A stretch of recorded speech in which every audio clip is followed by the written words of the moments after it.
everyone, welcome back to another video on the channel. Today we're back at Bathurst for the Group 3 race that was on the other day on the Daily Race C. You can see I'm driving the Corvette for this race. Probably not the strongest car. I think the Mustang was a little bit better, but I do like the feel of the Corvette at this track, so I decided to drive this. You can see there IRT Nisman in P2 also using the Corvette, very fast at this track. He actually managed a very low 201 in that Corvette, which is an insane lap driving the Corvette for a qualifying lap. But aside from P3, the aim obviously to try and work our way up and see if we can gain some places. This is going to be a really good race. You've got VP Doffre, TX3 Day Road and IRT Nisman, very fast drivers in this lobby, and I was really looking forward to testing this view out and seeing what I could do against real tough competition. So starting straight away, managed to get very close to IRT Nisman. You see picking up the slipstream, but he's also picking up the slipstream of Day Road and really getting some speed going. You can see there a little bit faster than what you normally would be going this time, so I'm starting to do some fuel saving and trying to make sure that I'm ready to save fuel. You can see there I misjudged the distance. It really is catching me out sometimes, you know, being aware of what the distance is, and that was my fault. I pick up a penalty, although I think it was a bit harsh. I think it's like, you know, consider it, I think it was 5-second penalty for something that didn't even affect this man. It actually boosted him up a little bit. I mean, you give him a penalty obviously, but hopefully this is one thing that's going to be fixed with the new penalty system. Little things like that where no one's really coming to any harm. It was my fault. I misjudged it purely because of the view. It's caught me out. I will get used to it, but I've got to start allowing that extra little couple of feet extra in front of me, because I have tapped a few people, I must admit, and I do apologise for the people that I tap. It's hard for me to judge because I'm not used to this view. Once I'm used to it, I hopefully won't be doing that anymore. But picked up the 5-second penalty, so that was a little bit frustrating, but I obviously wanted to carry on racing and enjoy this race and see if I could push as hard as I can. You see there, getting that final corner so much better now. Really good exit and straight in that slipstream. You can see I've obviously got VP Doffre behind me as well, but what's good for me is this car is fairly fast down the straights. So you can see already the Mercedes was not able to pick up the slipstream and overtake. I'm able to do it now, get on the inside, and now I'm going to have to really stay tight to this right hand side so that I don't take out this man. I think we had a little bit of contact there, but obviously nothing major. I wanted to keep a bit of space on the inside obviously as well in case he braked a little bit later, and I made the pass and got myself into P2, so straight away up a position, and now I wanted to try and start pushing Day Road. He's driving the Mustang, obviously a very fast car at this track. I think it was probably a little bit faster over a lap, maybe we're talking tenths if anything than the Corvette, but down the straights obviously super fast car, the fastest car in the game down the straights. It's got a lot of torque, so up this hill he was going to be pretty much, you know, impossible to get near unless I could really push through the middle sector, which I think the Corvette might have had the advantage through the middle sector, so that's where I had to try and make up some time. So working our way up the hill, obviously going through purple sector. It will be a purple sector because no one's set any laps yet, and braking very late, trying to really hook up this apex, getting that right hand tyre so close to that curb, hooking that up almost perfectly into 4th gear, working my way up the hill, and you've seen this man very close behind me, obviously picking up the slipstream all the way up the hill, and Doffre right behind this man as well. Very competitive races, you know, really fast drivers.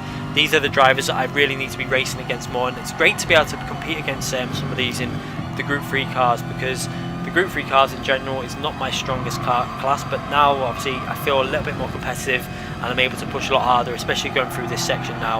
I feel like I can hook the corners up so, you know, a lot more consistent now. And you see actually gaining a little bit on Day Road at this point, started to gain in a bit on him, and maybe he's doing some fuel saving. I really wasn't at this point, I wasn't aware of his plans. You can see myself doing a little bit of, you know, adjustments of the fuel mixture just to try and save that little bit of fuel if I could, you know, for when the pit stop. You know, everyone knows how important it is in these races with obviously the increased fuel wear, so every opportunity moving, especially on the downhill section where you're not going to lose too much out by moving the dial up to like 2 or 3. So obviously doing that there, and then on the straight into that one mixture, getting as much speed as I can down the straight, and just trying to put a solid first lap. And it's really important to get that first lap as a base lap to really then attack and improve upon. As you can see, getting very close to Day Road now, getting close to picking up his slipstream. So if I could pick that slipstream up, he could really drag me along in this race, and that's what I wanted to do. You can see managing to give myself a little bit of gap to IRT Nisman. He's actually over a second behind now, and that's given me a bit of a cushion. You can see he's just picking up the slipstream again, but go over the line, first lap of the race, and a 2:03.2, so a consistent first lap, nothing massively impressive. I did manage to go, I did about 4 races in in this car at this track, and a couple of the times I've managed to get the first lap into the 202s, but a low 203 I was happy with. It's an okay lap, and now I can try and pick up that slipstream, which I've managed to do. So picking up the slipstream of Dayro now up the hill. He's obviously doing some fuel saving, because I think, you know, that Mustang would in general pull away. If I wasn't in his slipstream, it should really pull away from the Corvette. I kind of knew he was, so you can see I decided to do a bit of fuel saving also in the middle sector, putting it to fuel save mixture 2, and just trying to give yourself, it also helps the tyres this out as well, especially through the middle sector, because you're not overly, you know, pushing the power down. You're saving a bit of rear tyre wear. The fronts don't come under as much stress because there's not much power going through the car, and it helps out with turning as well. You can see they're really trying to push close to the wall, up on the curb, and attacking these corners, and just trying to stay into his slipstream at this stage. I wanted to try and make sure I'm in the slipstream for when I get down the back straight. I was going through that sector with a purple sector again, only a little bit faster than lap 1, but going through the sector I actually managed to gain a bit in the fuel mixture 3, then back into 1, because I wanted to be in 1 when I get on the power. I wanted to be on, you know, the full power setting, so that as soon as I get on the power coming out of this corner, I can start getting his slipstream. You can see there, managed to really hook that corner up and got into his slipstream, and I think now I have a feeling he pretty much took that fuel mixture down to level 6 now. I kind of knew he would be doing it, because there's no way that this car should overtake the Mustang as easy as I'm about to do now. So going down the right hand side, he must have put it into a fuel save set, and he's lifted off there nice and early. Obviously done a bit of lift and coasting, saved some fuel, and now he's going to pick up my slipstream. But to be honest, what I wanted to do in this race was just try and push, because I wanted to try and build a gap up between P3 and 4, and then hopefully then they won't have, you know, they're probably going to do fuel saving as well. So if I can increase that gap, I can put more fuel in and drive a bit more aggressive in the final stint. I really like driving aggressive, especially in this view. I find I can hook the corners up so much easier, so it works out better for myself just to try and drive it aggressive. So you can see they're really trying to hook that first corner up, turn 1, as a work up the hill, because he's going to then pick up my slipstream, which is clear what he's doing is he's probably short shifting and then changing into mixture 2 or 3 or something like that. Probably mixture 2 all the way up the hill to save himself some fuel while he's behind me. It looks like that was his plan for this race, to try and just stay behind me. As once I got in the slipstream, that's what he probably was thinking. There's no point racing it too hard. He just wants to sit behind me and then pit with more saved fuel, and then he can drive a bit more aggressive in the second stint. That's what I thought at this stage. As you can see, they're trying to hook the corners up, trying to make sure that I'm not making too many errors. And you can see that I knew that he'd be saving fuel, because I'm putting it into that fuel mixture 2, just so that when it comes to the pit stop, I've got a little bit of coverage. Obviously, if you're in a slipstream, you do save more anyway. So that's why I kind of have to be forced into this, you know, putting into fuel mixture 2, 3, and 4, and now working our way downhill, attacking these corners, trying to get as close as I can to the wall without making, you know, any massive errors, trying to keep it consistent. Back into 1 for the last corner, obviously here, before we go onto the back straight, just to give ourselves maximum power. And again, managing to get on the power reasonably well, getting the power down and putting it into 3rd gear, and getting quite a nice exit from that corner. As you can see, he's not really gained on me too much, but now his car's going to start gaining down the straight, obviously where the power of that Mustang is going to kick in. And this is where you're going to see that it's clear that he's saving fuel, because if he was in 1 mixture, I'm pretty sure that he would have been pretty much level with me by now. But he's obviously in mixture 2 or 3, just sitting behind me, saving that fuel and letting the slipstream work for him, which is very clever driving by Dayro. He's using his head. He's not wasting his fuel in that Mustang. I think they've actually altered the fuel consumption on this Corvette since I drove it a few times ago when we were at this track, because you used to be able to do this track with 8 laps and not pit, but now it doesn't feel like it's going to do that. So I think they've altered the fuel saving ability of this car, because it doesn't feel quite as strong as it used to, and it's pretty much right that they've done that, because with this car you can change gear about midway on the rev like I'm doing there, and that's pretty much the fastest way to drive this car. To save any form of fuel with this car, you've really got to short shift it to, you know, pretty much as soon as you see the rev dial. As I go through that sector with a purple split, you can see the lap 3 a 203.1 and then a 203.5, I think it is there. So driving reasonably consistent, all 203, low 203s at the moment.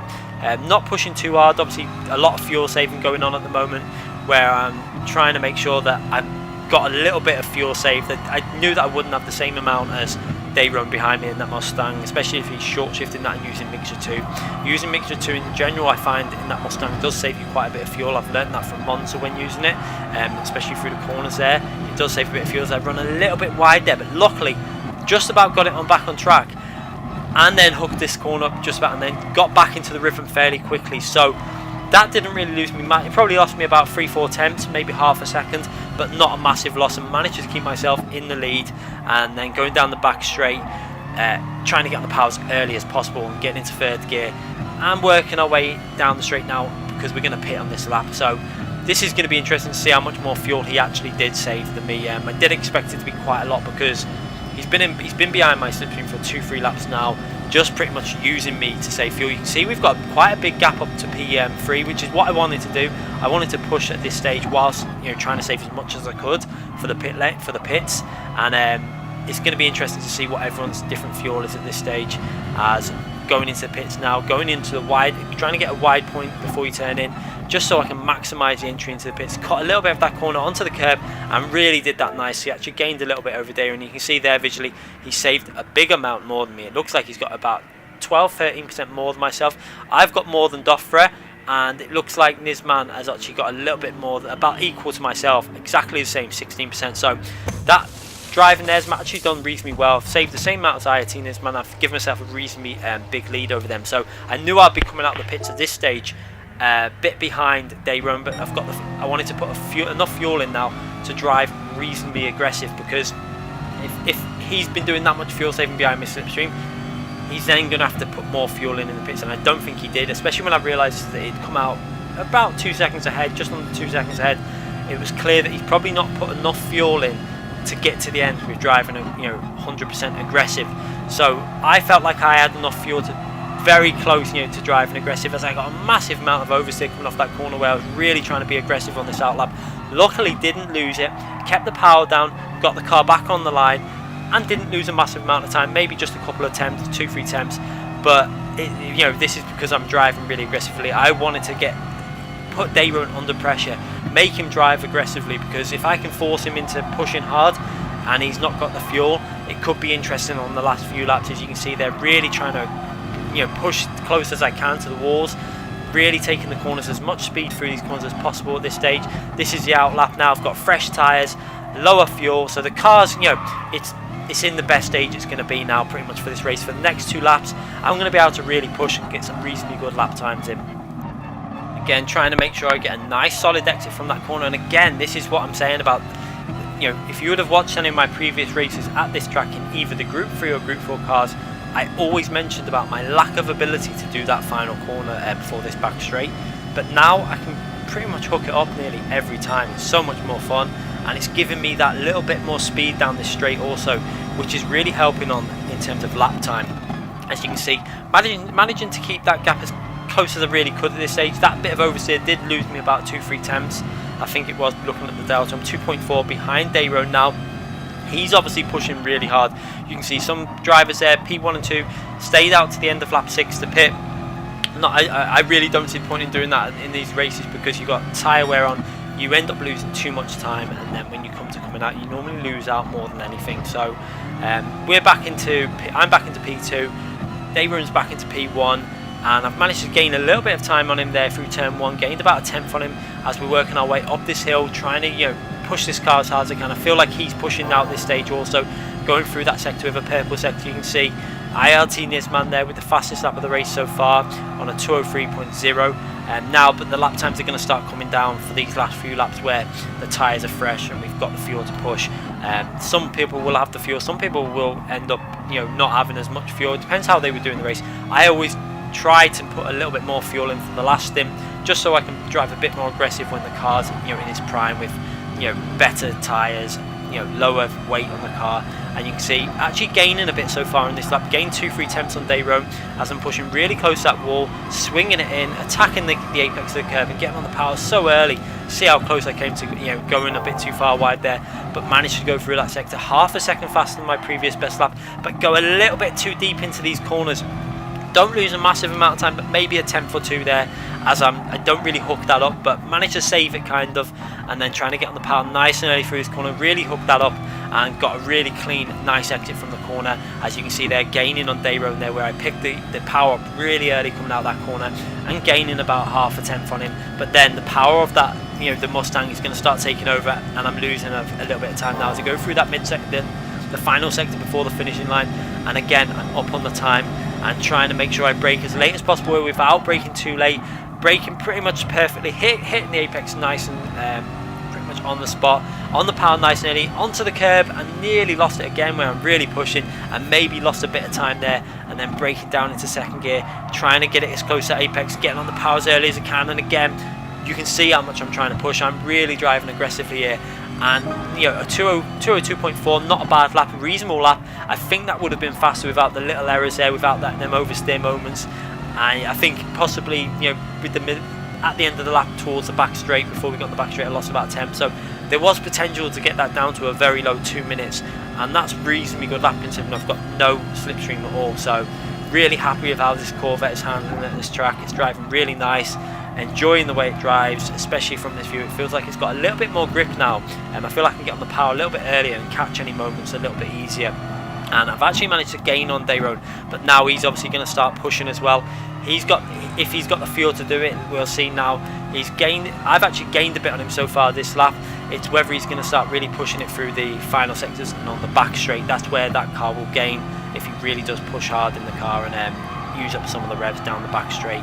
And again, getting as close to the wall, pushing hard, taking an early entry into this corner, using the curb on the left, and really hook that corner up nicely then as it comes down to the down sector. You can see a little bit behind, 2 tenths behind, but this time managed to do this section much better. You can see they're nearly 3 tenths behind on the split just before, and really hooked this section up a lot better. You can see really getting close to the wall, perfect line through there, on the power nice and early. And let's see if I've managed to get it the next sector, see how much time I lost, because it'll be interesting to see. I was about 3 tenths down, just under 3 tenths down on the previous sector. Let's see if I've gained a bit from the previous lap with the error I made on that sector. It's going to be interesting. I'm not too sure what actually this will be. Let's go see. See, I've actually gained just over a tenth and a half, so I lost about a tenth and a half on that previous lap through that error, and then obviously probably lost a little bit on this final sector as well, as I just on the braking clipped the tyre on the grass, and the car got a little bit unstable. I had to back out of it, so maybe lost a bit of time there. But overall, not losing too much time to Dayrone. He's obviously pushing really hard in this lap. He's gained about 4 tenths on that final sector where he's using the power of that Mustang down the straight. And now I go over the line for another 202, I think 202.6, so just over a tenth off, just over 2 tenths off my previous lap. But Dayrone puts in there a 202.0, so he's really pushed it on that final lap. But will he have the fuel to be doing that? That's the interesting thing. I put a little bit more fuel in my car because of the fuel saving that I did in the first stint. It'll be interesting to see if he's put enough as I go through that sector there. Over a tenth up, so there was more potential in this car, and it's really, I actually really like this Corvette at this track. It might not be quite as fast as the Mustang and the Nissan. I think the GTR might have been a little bit faster than it overall. It's quite hard to tell, as you can see there.